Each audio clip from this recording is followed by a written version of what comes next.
This is Jackets Debrief, a show about the Columbus Blue Jackets, the National Hockey League, and part of the Hockey Podcast Network.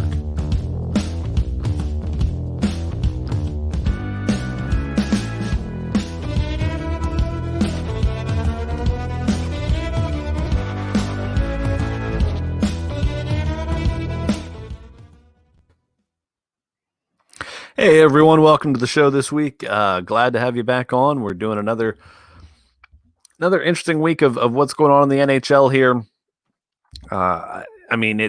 First of all, started the Stanley Cup obviously this week on Saturday. Really interesting game between the Stars and the Lightning. It's going to be interesting to see where this series goes because at times in that game last night, you started to see kind of the frustrated Tampa come back. And the frustrated Tampa is not something that we've seen a lot of this playoff round or this year in the playoffs. It's just not been what's happened with them. And I heard other people talking about this series, and it's, Tampa's pretty much played, for the most part, teams that have kind of tried the same strategy against them, which is to just frustrate them, not let them score, not let them do anything. And that's where they've been able to beat it. I mean, they did it against the Blue Jackets, somewhat against Boston, they kind of that, but definitely against the Islanders. Now they're one game in against Dallas. We'll see how this goes. I'm not going to sit here and say that they don't have a chance already or anything. I mean, obviously it's only one game, and Tampa has got the kind of talent where you really can't ever count them out. So it'll be interesting to see where that goes. But we're here. We're going to talk some Blue Jackets. We're going to talk some things going on around the league, how to kind of view things in those terms. Do want to remind everyone, if you're watching us on Facebook or live on Twitter or anything like that, if you put comments on there, we'll be able to see them here on the show. You might see your comment up. If you have questions, definitely submit it through there, and we'll include it in what's going on. So there wasn't a lot of Blue Jacket-centric news this week. I mean, last week we had all the stuff about guys getting sent, to Europe, and we had a lot of that information going on, but we didn't have a lot in terms of, not a lot of stuff happened this week, to be honest. So kind of where I'm looking at is this current, there's some current trade talk out there, and there's a lot of interest with where the Blue Jackets are going with different teams. And for the Blue Jackets, the one thing you're really going for is some kind of, you need more forwards, you need more scoring threats.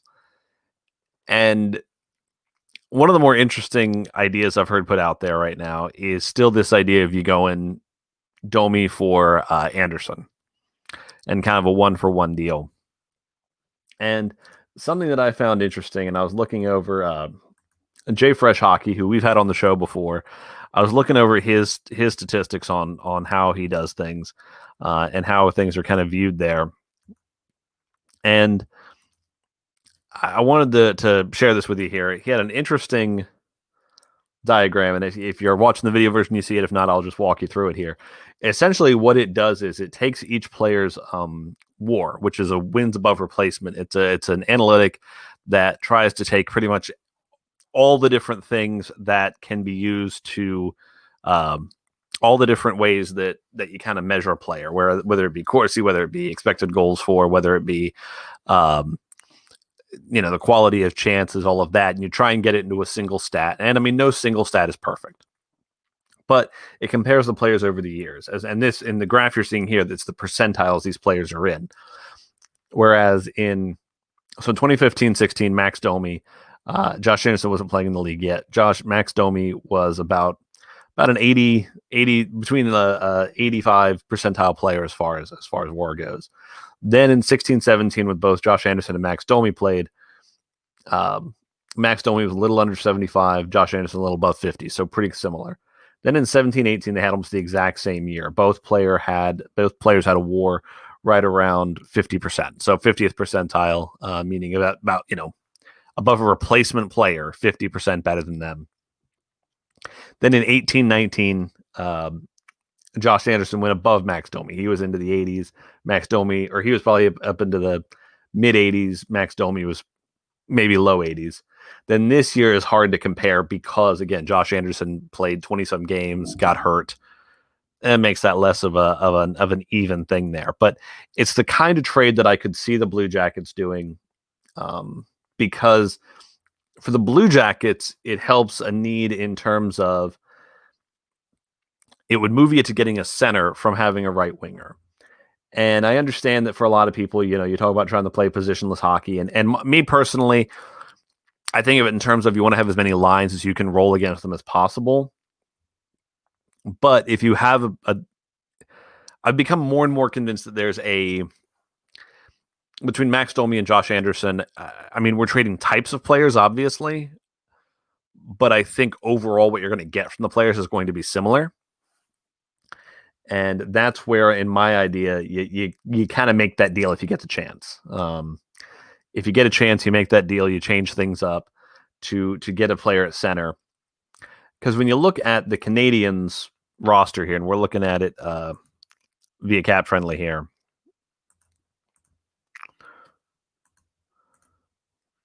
when you look at their roster and how they're kind of constructed, they've got Philip Danault center. They're seeing Nick Suzuki as a center going forward. Kotkaniemi, I think they're seeing him as a center going forward.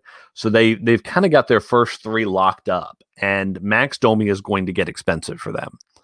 Now, maybe they say, you know what, we like Max Domi, we want to keep Max Domi. That's fine and good. But that's where you're making that decision now, because I believe Max Domi's probably going to want some kind of longer term deal. He's going to want something longer term there. And Nick Suzuki, he's only got 2 years left on his entry level deal before you need to sign him to another deal. Jesperi Kotkaniemi, he's only got 1 year left before you're going to have to sign him on another deal. So now, if you're going to make the decision to go with these youth guys over Max Domi, again, Max Domi's only 25. It's not like he's old. You kind of look at making that decision now. And it gives the Canadiens something they don't have as much. I mean, I guess Brendan Gallagher is a strong right winger there. Thomas Tatar, you can play left or right, but it gives you a solid first, second line winger to get put in your top six. So I could see that trade maybe happening at some point here if they decide to go that route. So it's the kind of deal that would make things change up. Now, we did have one actual trade this week in the NHL, which very much surprised me. The Marcus Johansson leaving the Buffalo Sabres to go to Minnesota to replace Eric Staal. And Eric Staal going back the other way to Buffalo. 1-for-1 deal. I'm going to be honest with you. It doesn't make a lot of sense to me. If I was a Wild fan, I wouldn't really have been a big fan of this trade. I understand that the GM of the Wild has come out and said, well, if nothing changes, nothing changes. And he's not wrong. I mean, if the idea is we want things to change, that's what we need to do. But Eric Staal is a more productive player than Marcus Johansson. It's not like he got futures. It's not like he got a guy signed for a long-term deal where you're really getting something there. I mean, from the Sabres perspective, it's like, oh, we're going to get a better center. Because from what I've heard, the Sabres tried to play Marcus Johansson at center, and then the Wild are saying they're going to try and play him at center. But then the Wild trade a more capable center for a less capable center. Both having 1 year left. Yeah, Staal's a few years older than Johansson, but I don't know if your plan in Minnesota is to sign Johansson to a long-term deal. That's just not something I'd understand them trying to do. And both teams, when you look at their cap friendly on how they're built right now, it's remarkably similar where this year of 2020, 2021, I mean, the Sabres are hitting it now where they have got just a ridiculous amount of players who are either RFAs or UFAs this year. And that is going to make things. I mean, it's just crazy. When you look at their forward group, they have got 4 forwards signed for next season so far. Eichel, Skinner, Okposo, and Staal. Everybody else is either an RFA or a UFA. Their defense core is a little more locked up, but it's a team that if you want to rebuild quickly and do so all with Jack Eichel obviously as your centerpiece, because that's what you'd be doing, it's not hard to do. It wouldn't be a bad setup because you've already got so many pieces in place. Now, when you look at the Minnesota Wild, the big difference is there. They don't have a Jack Eichel. They don't have the centerpiece to build everything around. But they're going to hit next year. They're going to hit what the Sabres have this year, where they've essentially for 2021, so not this coming season, but the next one, only 3 of their forwards are still signed for that. Now, they've got some RFAs this year, Jordan Greenway, Nico Strom, Luke Kunin. And I mean, obviously they're going to sign some guys for further out than that, but they've just got so many guys out there. I mean, they've got so many guys out there that they just haven't, where they could do a rebuild. Defense is going to be a little different for them. But part of it is they've got really good defensemen under contract. And as much as this week they did the big deal with, what was there? But yeah, they did the big deal recently here to get Brodin on side for long term. But then Matt Dumba, that's going to be 2 years left at $6 million for who many consider to be a really great defenseman in this league. So you've got draft capital, you've got trade capital there anyway. The Wild are confusing me a little bit because, again, trading Stahl for a less capable player and not trying to get futures for him, not trying to get other things. I don't know what direction this team is going in. I'm very surprised by that a little bit, but we'll see what they do. It's definitely a strange situation there in Minnesota, at least in my mind. I don't know if they have a plan as much as far as where they're going right now, but it's a strange one, that's for sure. But we are going to take a quick break here. Share with you some information about one of our other great shows here on the Hockey Podcast Network, and I'll be right back with you. Are you at Kenny Rogers now, or no? That's your no. No. It's just my display name. It's still at Ken Stavar, but is Rogers your middle name? Sorry, I don't even know. No, you don't know who Kenny Rogers is? The gambler? No. What? I'm a deer in headlights, buddy. I'm a deer in headlights. Anyways, Kenny Rogers, very infamous country singer. And also just what the O-Dog has deemed my nickname. He just keeps calling me Kenny Rogers or referring to me in the third person as the gambler. So O-Dog. He was roasting me the other day on Overdrive on Labor Day because I shot him a text message during the show. No way. I have to say something. Kenny Rogers, I know you can hear this right now. Don't ever text me on my personal phone. He just texted me and said, I'm doing updates, guy. I love it. Good man, Kenny. He's in there Kenny. working. But he was roasting me on air, man. I was at work doing the updates, and he was saying that I got the day off, so I had to defend my honor. Not Another Leafs podcast. New episodes Mondays on the Hockey Podcast Network. And we're back here for our next segment of the week, which I consider to be one of my favorites anymore, is the beer of the week. And sometimes these will be beers that I already know that I like. Sometimes it will be new beers, but that's where we're going. This week we've got Leinenkugel's Oktoberfest there. It's a little bigger of a brand than we did last time. Leinenkugel's a pretty big bottler there. German style Marzen beer. So I am looking forward to this. This is one I've already had before and that I do very much enjoy.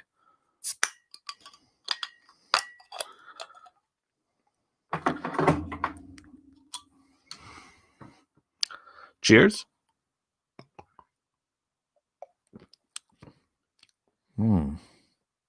That's really good.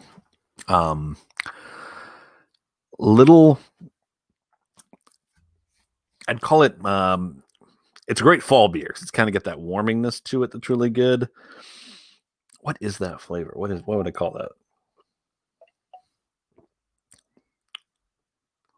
Almost like a type of nuttiness to it. It's really good. I'm enjoying this quite a bit. I'd highly recommend it. Again, great fall beer. Great beer, especially for days like today's Sundays where you're spending all day watching football, or if you're watching one of the Stanley Cup final games this week, Great beer for that, especially with the weather getting cooler.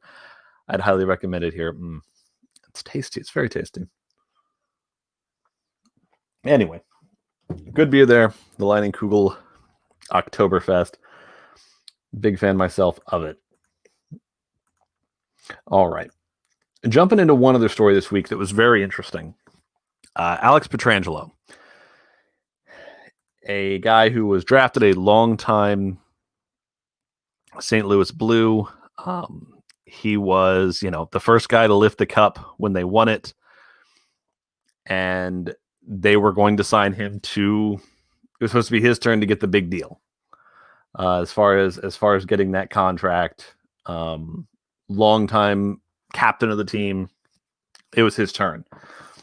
This week, contract discussions broke off. From what we understand, the difference was less money.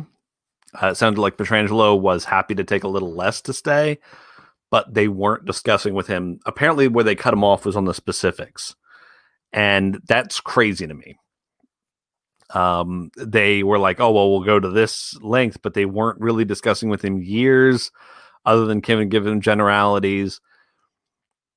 He wanted to look about getting maybe certain bonuses built into the contract specifically to try and get it so it'd be harder to buy out, or if it was bought out, he would still get a big chunk of that money. Also, apparently he wanted a no movement clause. The Blues just don't hand those out.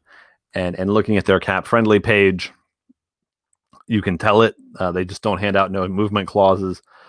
But when you're them, when you're the Blues, especially if you're a Blues fan, where you've got to be kind of strangely concerned is in the last offseason, they traded for Justin Falk.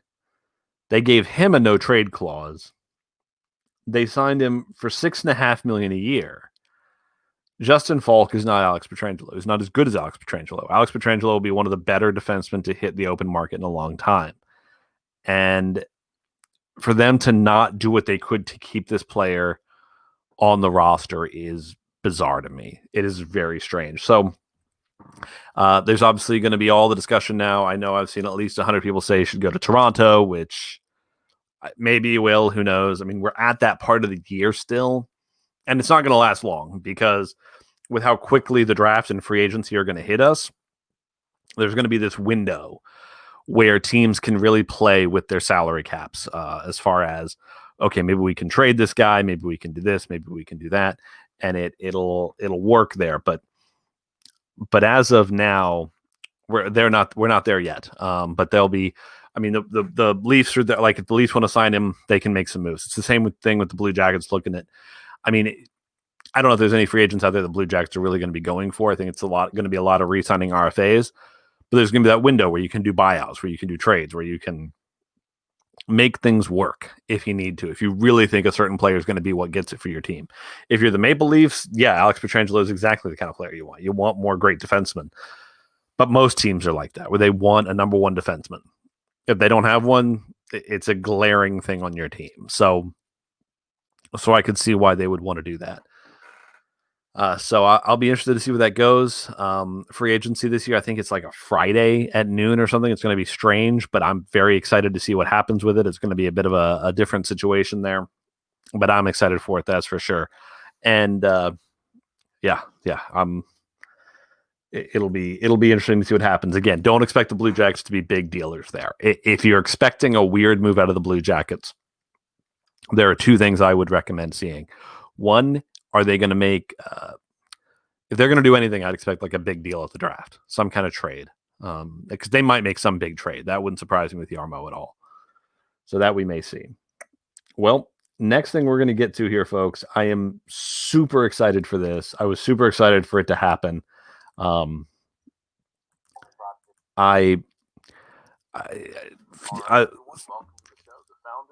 Somebody I have been a long time fan of is Chris Creamer, with sportslogos.net. It's one of those websites that I've looked at for years, always thought it was cool, has the whole history of sports logos on it. Well, he is writing a book, and we'll get into it here on the interview here, but we got to sit down with him, have a nice conversation. This was recorded previously there, so if you throw questions in the stream for him, I apologize, but he won't be getting to those. He's not there with us right now. But here is our interview with the man himself.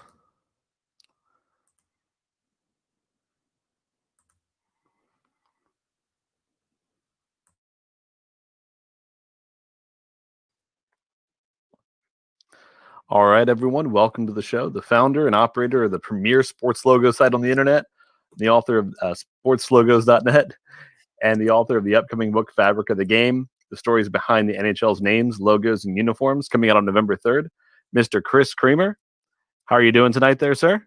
I'm good, Frank. How are you doing today? I'm doing real well. Thanks for asking. I'm happy you came on the show. I've been a longtime fan of the website and just really excited when I saw the book coming out. I just thought, now this is the time I got to talk to him. This is great. I'm excited about this. It's a good excuse to finally make it happen. All right. Now, when anybody goes to your website, they're going to see, it says established 1997. How did you get into this? When did you decide, this is going to be my mark on the internet is cataloging all this stuff? What started that for you? Well, I definitely didn't go into it thinking that this would happen. So, I mean, I was only 14 years old. I really enjoyed the internet and computers. And my dad came home and brought this, do-it-yourself internet package. We connected over the phone line, very, very slow connection. Couldn't pick up the phone while someone was using the internet. And first thing I thought was, I got to figure out how to use this thing, how to make a website. So I started just taking apart existing sites on the web, and I finally figured out, okay, this is how a website works. Now, what am I going to do a website about? And I had always doodled logos in my high school notebooks. I still have them, where it's just like little doodles of logos in the margins when I should have been paying attention to the teacher. And my dad said, well, you know what? You're always talking about logos. Just do a webpage with all the logos on there. And that's what I did. I just searched the internet and found the few logos you could find on the internet at the time, put them all together on one webpage, and slowly built it from there. And yeah, now we're 23 years into this thing. I'm actually now being invited to logo unveilings by teams. It's very surreal. And now I got a book about logos. So it's amazing what can happen just from one little silly idea. Yeah, it's always, it's been one of those websites that I've loved to look at over time. Between all the histories, between all the different types of, all the little things like the specifics of the events and all that, it's been just a really great website. I really love the history aspect of it, that it catalogs all of those to it. But it's cool too how it's gotten you that kind of that inroad into, like you said, meeting people and then inviting you, all that stuff. So where did where did the book come from? Where did the plan on the book come from as far as that goes? Well, I'd always wanted to do a book, but my first idea was, I'm just going to do a book, basically a book version of my website. And immediately you realize you can't do that. You can't just make a book full of licensed logos, right? It doesn't work. And why would people buy a book version of what they can already get for free? So, you start to realize, okay, maybe that's not the way to go. But maybe we should just focus more on the histories of these things, the origin stories behind these teams, how they actually got their name, how they got their color scheme, how they got their colors, their logos. And we just sort of accept the fact that, and I use an example from a team a long time ago, that the Montreal Canadiens are called the Canadiens. Why are they called the Canadiens? Any team from Canada could be called the Canadiens, but why them? Why are the Bruins called the Boston Bruins? We don't even think about it because it's just such a part of our lives. And I wanted to get the story behind all of these teams. So I approached Todd Radom, who, if your listeners don't know, Todd Radom is a big graphic designer in the sports industry. He's designed several big logos. He's done a Super Bowl logo. He's done World Series logos. And he also has contributed to the New York Times, the Sporting News on historical pieces. So I figured he'd be a perfect partner to come together, to study this, and to just finally, for once and for all, have the true stories behind all these origins, behind all these team names and everything. And not only just looking at, let me give you an example here. That we didn't want to just take each team's word for it. right? So a team says, oh, we're called this because of that. Well, maybe that's a little bit of revisionist history, right? So we go back, we actually read the newspaper articles from 1926 when the Chicago Blackhawks picked their name to see what they are actually thinking at the time. We go and we interview some of the people who worked in the front office, some of the people in the design staff to see, what other ideas were they considering, any sort of humorous stories behind the scenes. And to finally, like I said, finally get these stories once and for all. That's really cool. I know what you mean about, what's the public story versus what it is, because I know that different teams have now made it up over time on different things and all that. I'm looking forward to reading it because I love all that stuff behind there. I mean, I was a kid that made up sports teams' names and logos and stuff when I was little and had a good time with that. So in this book, I mean, without giving too much away, obviously, because we still want people to buy the book. I mean, is there an interesting tidbit you can think off the top of your head where you're like, hey, this will kind of whet your appetite for what you'll, what kind of stuff you're seeing in the book there? Sure. Well, it was one of the first teams we researched, and this is great for you because it involves Ohio's other NHL team, the Cleveland Barons, who survived 2 glorious seasons back in the 1970s, and how they got their name. Now, hockey historians might know that the Cleveland Barons were actually an AHL team back in 1930s up to the 1970s. So when the California Seals moved to town, they had to get the rights to that name. It was already owned by somebody. How do you get the rights to a professional hockey team name? What do you think you have to do? Top of your head. Lots of money? Jewels? Cars? No. The man who owned the rights to the Cleveland Barons name said to the owner of the California Golden Seals, you can have the rights to this name if you take my wife and I out for a nice fancy dinner. And that is how the Cleveland Barons got their name in the NHL. I like that a lot. That's very nice. That puts me in mind of what is the story right now about the gentleman who's trademarked, I think they said dozens of names for the Washington football team. And right, yeah. He says he's willing to give them to him for nothing, but yeah, sure you are. Yeah, maybe he wants to it's his day to cash in on it. Who knows? I think he wants a few free dinners. A few free dinners. That's not a bad way of looking at it. All right. So as far as, I mean, with hockey logos and all that, I mean, there's such variety and such difference at this point. If there was an NHL team you had to pick and say, hey, kind of that visual identity is what I think is one of the better ones out there, which one would you pick? Well, I mean, I feel it's a bit of a predictable pick. Anyone who's a sports logo fan has a special place in their heart for the Hartford Whalers. I love that logo. It was one of those logos where the first time I saw it, I didn't think it was anything special, right? It's just, what is that when you're, 7, 8 years old? But when it was sort of pointed out to me that not only is that a W and a whale tail, but that H in the middle, that just sort of, right? That blows your mind. And you start looking at every other sports logo in the world that you can find and say, what else am I missing in these logos? And, that led me to the Milwaukee Brewers and their baseball glove logo. And I found out that that's not just a baseball glove, it's an M and a B. And from there, it's okay. Now I'm in love with these things. Now I need to collect them. Now I need to see everything about them. So the Hartford Whalers, you could say, them along with the Brewers maybe set me on this path to fall in love with logos. Yeah, it's one of those logos that is just it's beautiful. It's perfect. I'm glad the Hurricanes have decided to start wearing it again, even though there's that weirdness of a team not in that city wearing the logo of it. But the alternative is that the logo sits in a closet somewhere, never to be enjoyed. And exactly, my son, who is growing up to be just like me, he's only 6, 7 years old, and he loves this stuff maybe more than I did at that age. He had some sort of attachment to the Hartford Whalers at that age, and he would go around singing Bass Bonanza to everybody.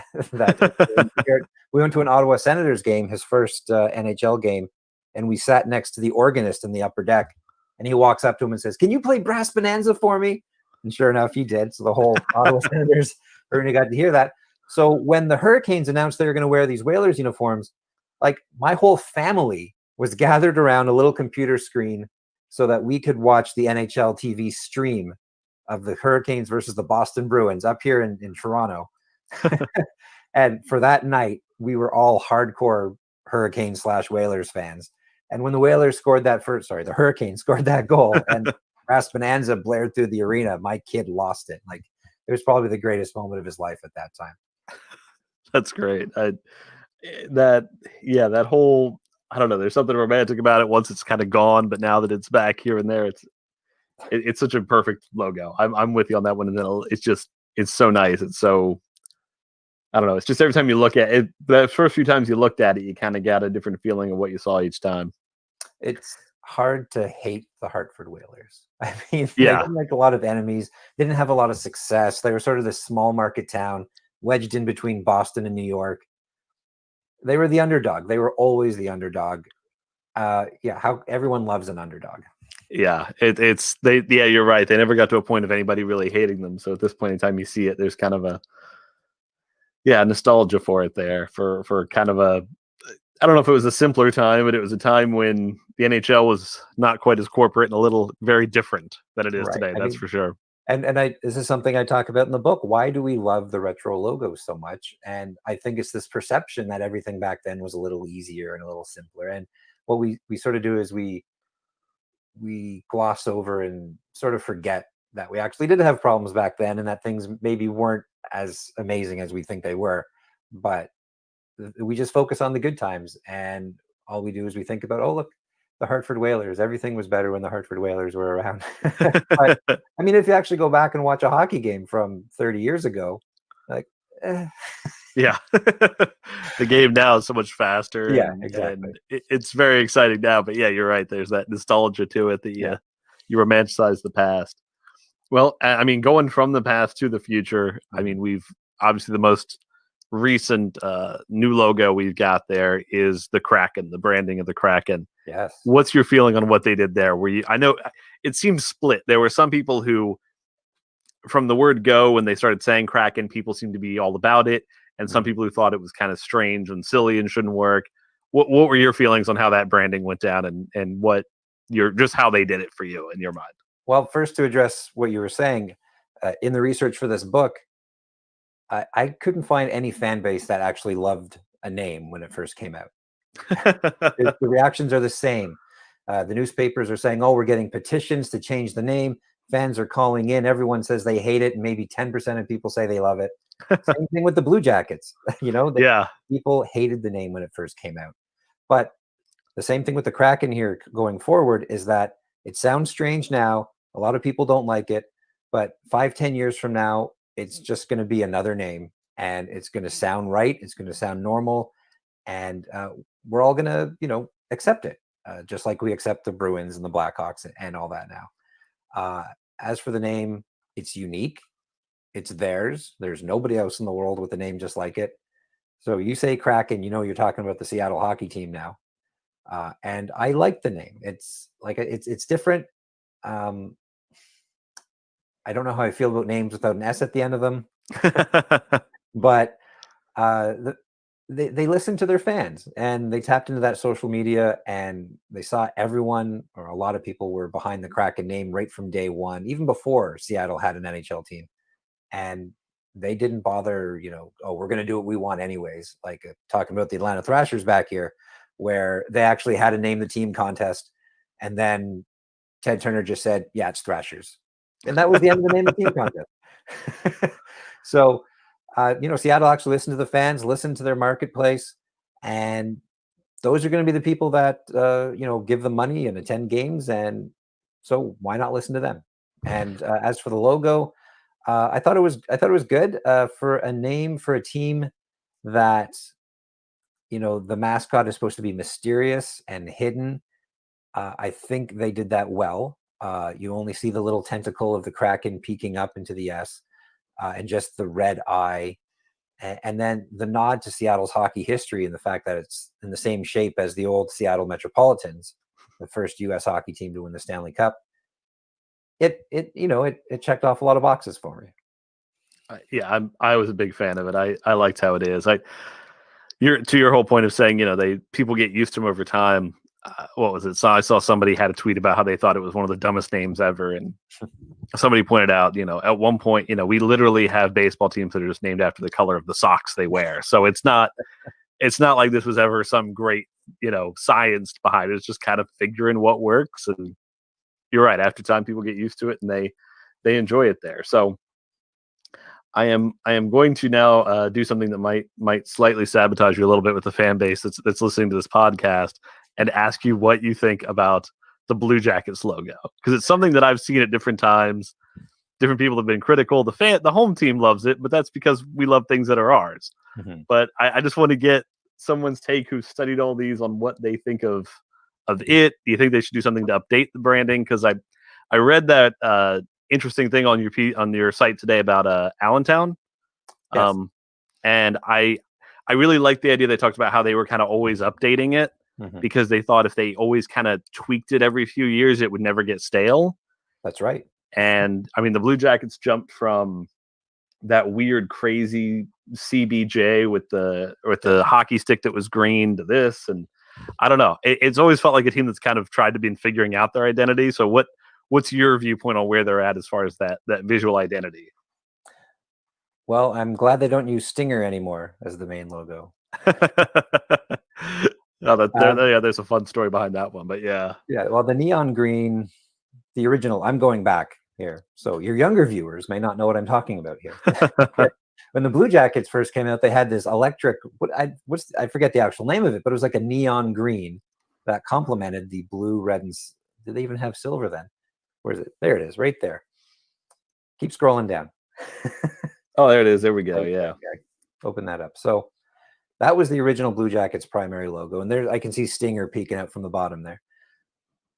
I liked this logo. I thought it was clever. I thought, the banner, the ribbon, paying tribute to sort of like the Civil War, the fact that the team is named after the Union soldiers. It was nice, and it got the abbreviation of the team. There was also a time we didn't know what the abbreviation for the Blue Jackets would be, so this took care of that. What, COL? There was already the Avalanche. We had no idea. What are we going to do? There's going to be CBS. Who knows? So this took care of that. And to go back to what you said, I think it's the Allen Americans. That's the story you're referring to? Yeah. And they're absolutely 100% right.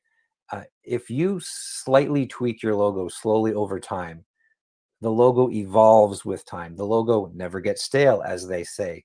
And you avoid these things like what the Buffalo Sabres have done, what the New York Islanders have done, the Washington Capitals have done, where they've made this huge change to their brand only to find out that their fans absolutely hate it.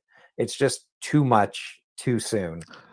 The Capitals fans love the red, white, and blue. They love the lowercase word mark for whatever reason. It's theirs. They love it. That's fine. The eagle and the teal and the bronze, that's not their team. That's not the team they grew up with. That's not the team they grew up with, right? So, and switching to baseball, my Blue Jays, when they switched to black and silver, that's not the same team I grew up cheering for. They don't look the same. They're wearing a different uniform from my heroes in the past. So yes, slowly evolve your logo over time. The Blue Jackets at least kept their color scheme, which is good. The primary logo they have now started as a third jersey logo, so there was a transition period. It still sort of tells the story of the team. It's a very sort of patriotic logo, but it's more of a state pride rather than national pride. What do you think of the logo? Does it say Blue Jackets to you? To me, this is a great logo for the city of Columbus, Ohio. Yeah, you're not wrong. And it is super patriotic. I mean, really trying to sell that along with the Ohio flag bit of it. Something that I think was intended to be in it, but is so kind of hidden as to not even really be there, is I think they tried to make the shape of the flag look like a C. Yes, they did. Yeah. And you can see it when you know it's there, but it's not like the Whalers thing where as you look at it over time, you get it. But it's super patriotic, but it's just not, I don't know. In my mind, something that I kind of thought years ago when they introduced the red, white, and blue cannon is that I thought they were eventually going to go to that and make that kind of the primary look. To me, that's a perfect shoulder logo. Yeah, it's a good logo. Yeah, but it's not a primary brand for an NHL team, in my opinion. And you can even look at the user ratings that you're pulling up on the side there under notable player Sergei Fedorov. It's got a 6 out of 10 rating. The Canon one, I believe, was like a 6.7, 6.8. So, I mean, the fans prefer that one over the banner logo. What is that? 6.6. So 6.6. Yeah. Let's go back. Let's see the CBJ one. I hope this is a very informal show. I'm just sort of dictating. Yeah, we just make it up as we go along for the most part. Perfect. That's my style. I like it. Oh yeah, they didn't care much for that one. At a 5-1. Terrible. Yeah. Well, yeah. What's your do you agree with that? Do you think the primary logo now is better than the original one? I think what they have now is better than the original, and I think the reason the fans tend to like the Canon one so much more is, for Blue Jackets fans, that is such a staple of the identity of the team.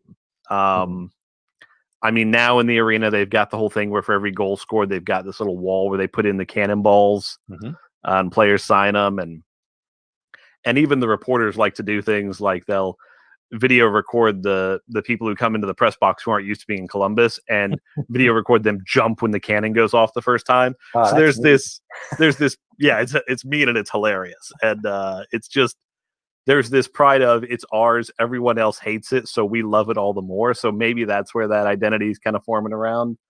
Well, if that's the case, if it's a local thing where everyone loves it and it's sort of like, this is our thing where, yeah, we don't care if you hate it. In fact, we love it that you hate it. Maybe, go in the direction of the cannonball or the cannon or something. I don't think that particular logo, the way it is right now, would work as a primary, but you could definitely make a primary brand based off of a cannon or a cannonball. It'd be interesting to look around to see. I can't think of any off the top of my head, but there's got to be some that exist of a team that uses a cannon or a cannonball as their primary logo. The only one that jumps to mind right off the top of my head is Arsenal, but after that, I can't think of anything. But well, that'd be good. Is anyone using that one? just throw that on there. But sure, put a C around it. Put a C around it. Put the CBJ on it, and just throw it out there. There you go. Wrap it in the Ohio pennant. Put the Ohio on it. Put the red, white, and blue. There you go. You'll be good. Well, Chris, I do want to thank you for coming on. This has been fun. I've really enjoyed it. Again, if you haven't, check out his website, sportslogos.net. The book, Fabric of the Game, the stories behind the NHL's names, logos, and uniforms is on November 3rd. You can get it at Amazon. It's available, pretty much everywhere at this point, or will be. It's wide release, so I think you can order it. If you choose not to order off Amazon, that's fine. It's available pretty much anywhere else, Barnes & Noble, or even independent bookstores that offer pre-sale. So. Oh, wonderful. I'm looking forward to reading this one because I don't know, sports uniforms, sports stuff. I mean, all this stuff around sports. I love it. So thank you for building a website that's been a fun read, and I'm looking forward to the book. Thank you very much for your time this evening, sir. Thank you so much.